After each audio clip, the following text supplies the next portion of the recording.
اراده کرده بودم که هر وقتی خداوند توفیق عنایت بفرمایند بیایم به دیدار برادران و خواهران خوبم و دوست داشتنی هم در این کشور دوست داشتنی تاجیکستان و دل و دیده رو با دیدارشون تازه بکنیم و به جان صفایی دیگر بدهیم. اعتماد به نفس بالا خدا قبول می‌کنه. آموزه انشاءالله. حساب بگید که من یک سفر رفتم بنگلادش، اونجا در مرکز تبلیغ دعوت شدم، رفتم اونجا. بعد روز آخر که می‌خواستیم بر بگردیم به ایران روز جمعه بود. بعد ما رفتیم تو فرودگاه سوار بشیم، 5 ساعت هواپیما تأخیر داشت. روز جمعه بود، ما رفتیم اونجا، یک مرکزی بود، مسجدی بزرگی بود، رئیس اون مرکز خودش رئیس فرودگاه بود سابق. بعد شنیده بود که ما در مدینه درس می‌خوندیم، به من گفت که شما اینجا سخنرانی کنید. من گفتم که من زبان بنگالی بلد نیستم. گفت شما به عربی صحبت بکنید، این خطیب ترجمه کنه. من 2 ساعت صحبت کردم، خیلی هم برای مردم خوب بود هم برای من. اونجا قدر زبان رو فهمیدم که انسان اگر زبان بلد باشد چقدر تاثیر داره. اونجا خیلی متاسف شدم اگر من زبان بنگالی بلد بودم 180 میلیون برادر مسلمان و خواهر مسلمان من میتونستم با زبان بنگالی باشون صحبت بکنم.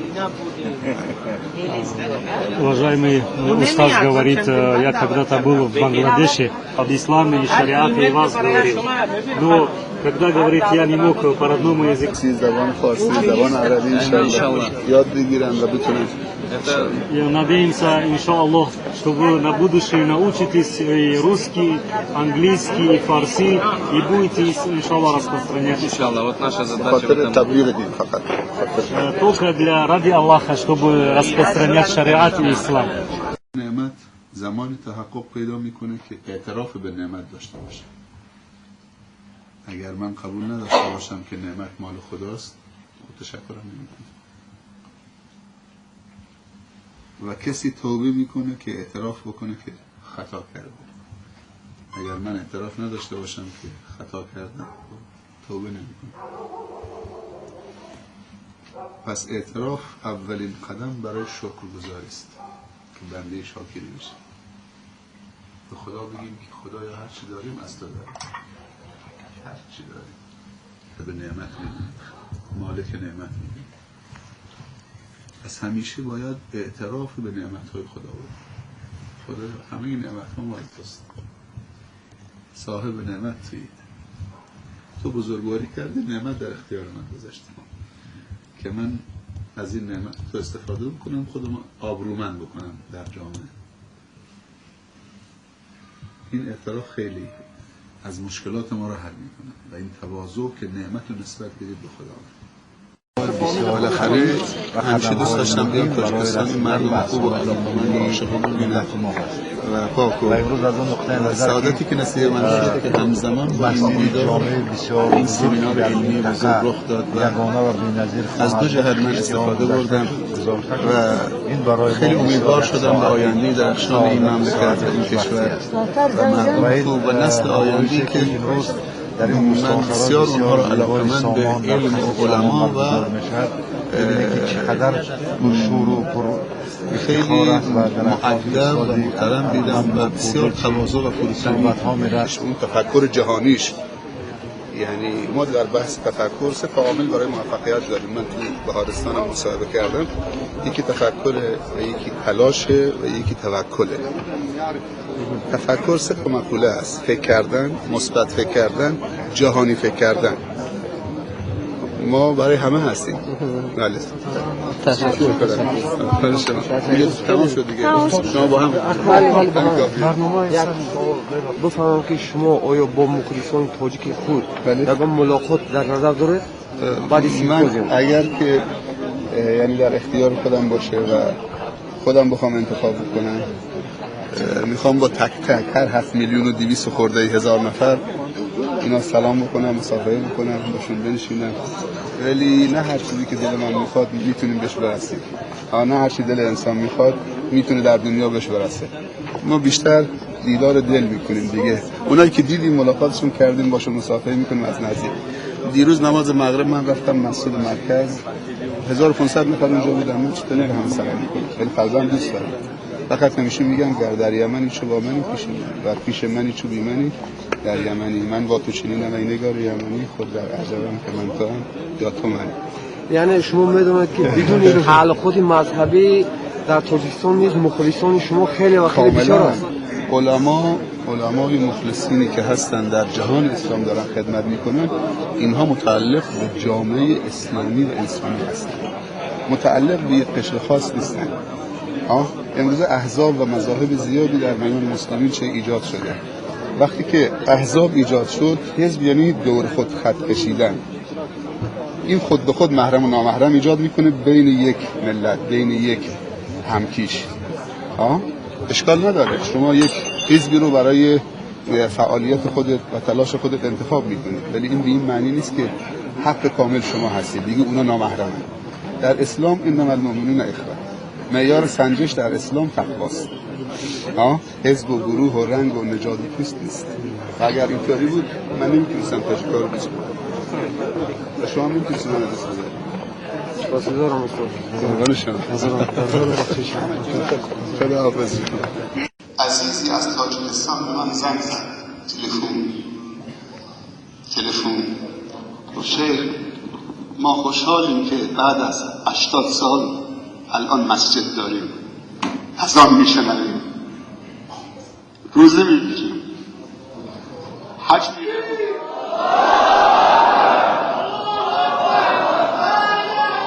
ما در ناز و نعمت بودیم،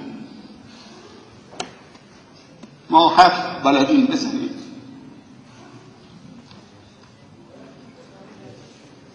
هشتاد سال قرآن از شما گرفته شده، کعبه از شما گرفته شده، مسجد از شما گرفته شده، زیر زمین مخفیانه شما خودتون رو نگه داشتید. اگر امروز این همه علاقمند و عشق و علاقه در جوانان هست، به خاطر که پدران شما، اونهایی که 80 سالشونه، 70 سالشونه، 60 سالشونه خدا ترسوندن. قل جاء الحق فزهق الباطل ان الباطل کان زهوقا. جوانای مسلمان، جوانای عرب، در مسجد باز است، نه آتشی نه آهنی، از آن میشنوند از کنار مسجد رد میشوند. ما آمدیم که از شما درس بگیریم، از شما یاد بگیریم. تو این 2 روز شاید به اندازه 20 سال ما از شما درس گرفتیم. ما خیلی خجالت میکشیم، شرمنده شدیم که ما شما را نصیحت بکنیم.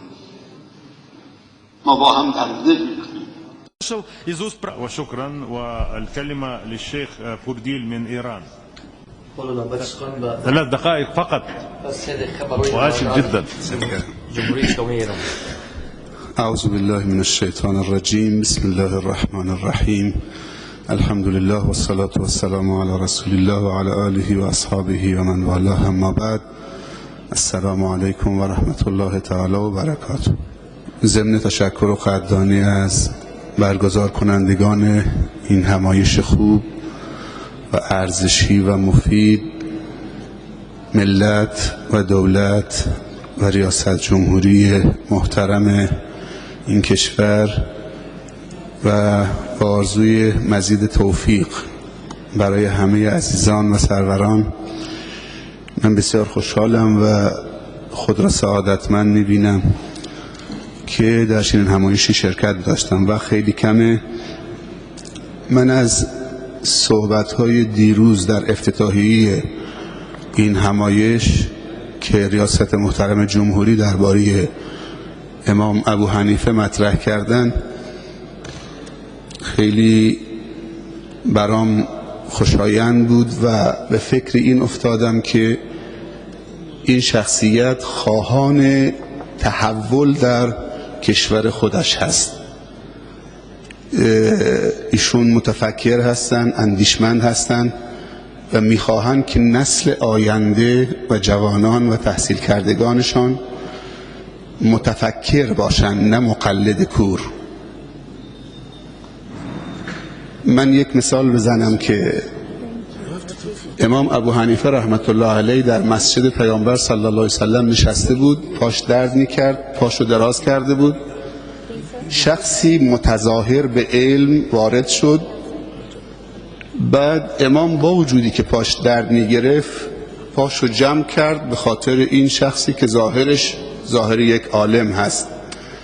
بعد نشست جلو امام، گفت که سوال دارم. گفت بفرما. گفت متى یفطر الصائم، روزدار کی افطار میکند؟ گفت اذا غربت الشمس، اگر آفتاب غروب کرد. گفت که و اذا لم تغرب الشمس، اگر آفتاب غروب نکرد چه کار باید کرد؟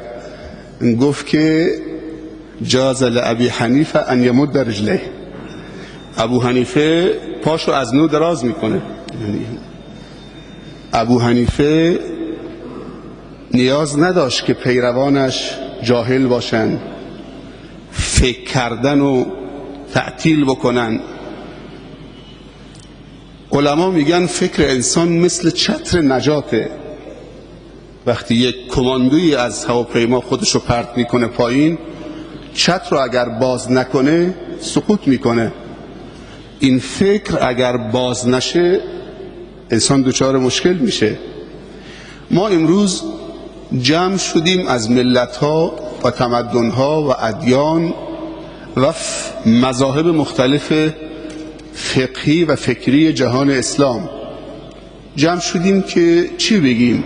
که فقط بگیم گذشتگان ما این بودن. کن ابن من شئت و اکتسب ادبا، انظر الی ما قال ولا تنظر الی من قال. این تفکر ابو حنیفه بود. پس ما باید نگاه بکنیم که چی گفته می شود. امام ابو حنیفه امام نشدن مگر این که در عراق بودن. عراق ملتقای تمدنها، ادیان، مخالف و موافق بود. امام ابو حنیفه کسی بود که میخواست معاند تبدیل به مخالف و مخالف تبدیل به موافق بشه. مشهور است که با 22 فرقه از خوارج به مناظره نشست، تحمل کرد و روزی 70 تا از خوارج 70 نفر شمشیر رو از غلاف کشیده بودن، آمدن به محضر امام، اینطوری برخورد کردن: یا عدو امت الاسلامیه، یا عدو الامه. من یعنی برام خیلی سخته که بگم ولی خوارج بودن. یا شیطان الامه. این 70 نفری که میبینید شمشیر کشیدن میخوان شمشیرشون رو با خون تو رنگین بکنن و براشون بهتره از جهاد 70 سال. امام ابو حنیفه تحمل کرد. ما جمع نشدیم که بگیم لیس الفتا من قال کان ابی، ان الفتا من قالها انا ذا. ما چی داریم؟ ما همیشه تعریف و تمجید از گذشتگانمون میکنیم.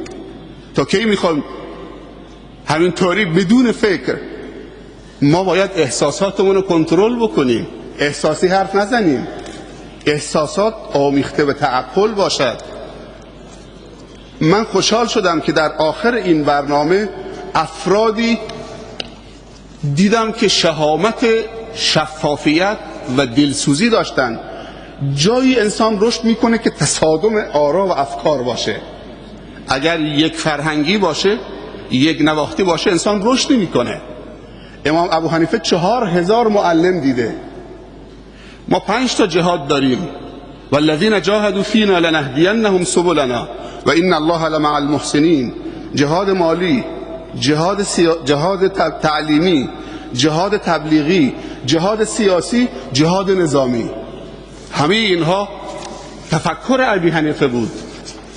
پس ما باید مجال بدهیم تا جوانای ما رشد بکنن. تعریف و تمجید جای خودش.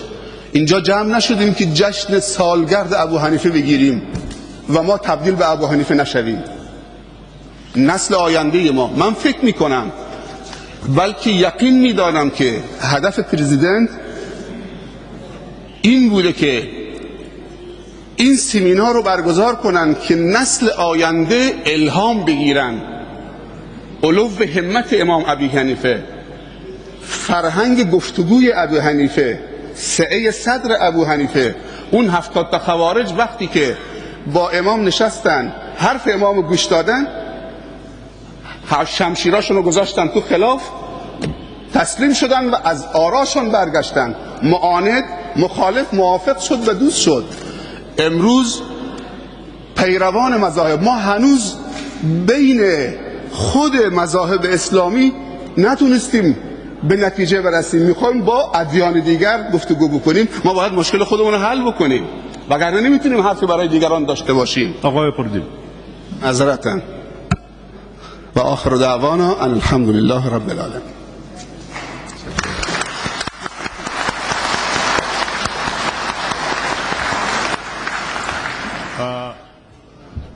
شكرا لك.